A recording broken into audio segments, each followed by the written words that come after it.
Hi, my name is Peter Murphy, and I wrote my second book. It's called Fight: Trump's Winning Vision for America. Here is my first book I wrote, Business or Political President, I wrote during COVID. And I guess the question you'd ask is, who do you think is best suited to run our economy in its current state? And who is best suited to take on our enemies abroad? Because we've got two main issues. We've got many issues right now, but our economy looks like it's one of the most important issues when you're voting for a president this year. The economy,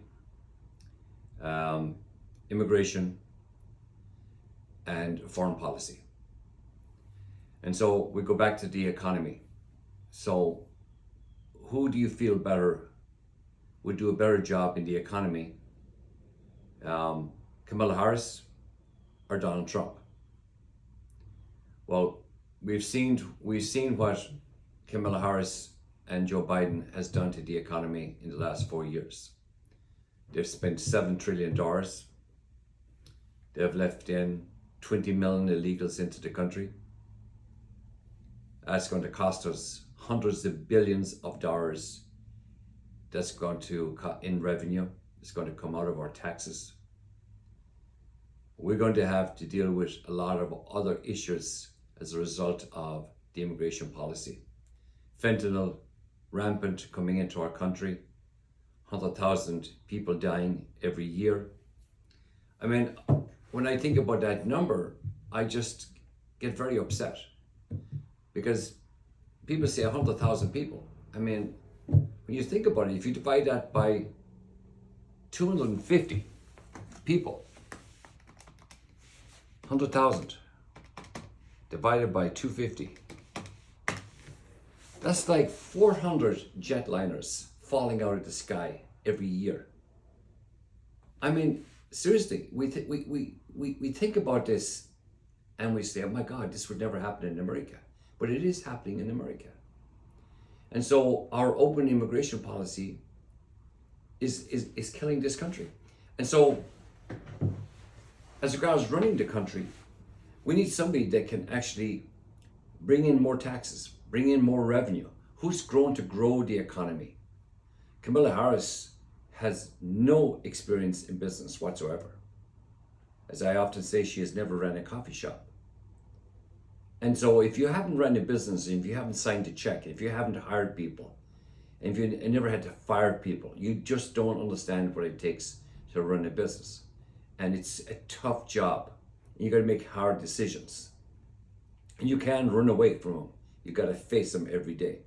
So running our economy, and especially the economy of the United States, it's the largest economy in the world.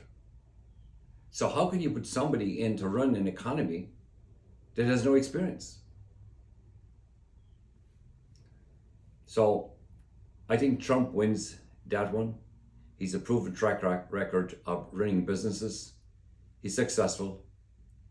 And he also has a pretty good track record with people. Now, he has lost some people in his administration.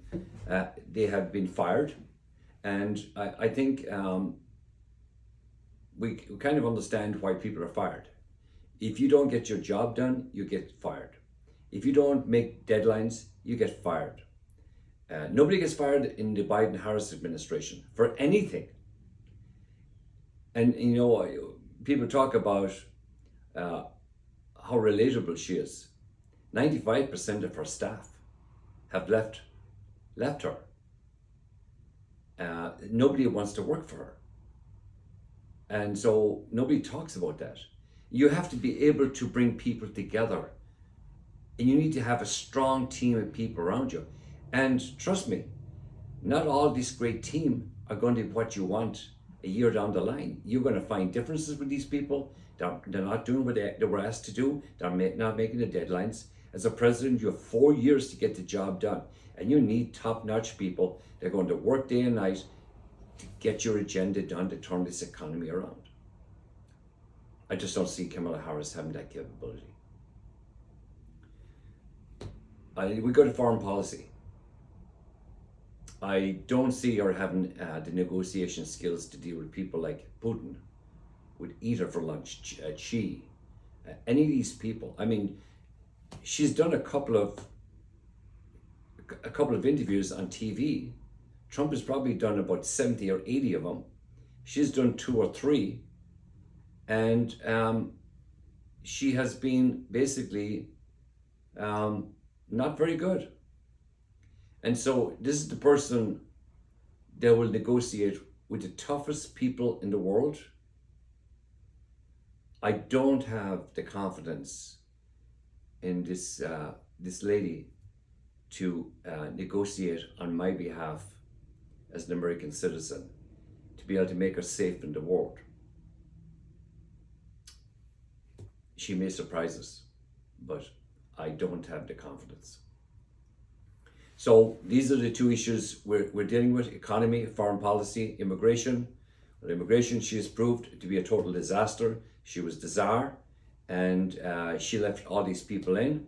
That's going to cause chaos in our country over the next coming years. We're going to have to get a lot of these criminals out of the country, and she was responsible for that. So how in good faith can you actually vote for somebody that did such a bad job? And so it's very harsh. It sounds very harsh, but the reality is we have to make decisions that are going to be good for our country. So the likability thing, Trump is likable. He goes in to McDonald's, he goes into different places. The middle class people love him. He's not loved by the media, that's for sure. But I know people that work for him because I'm Irish, and I go to one of his resorts in Ireland. I have a friend of mine that works for him, and they say he's just a great human being.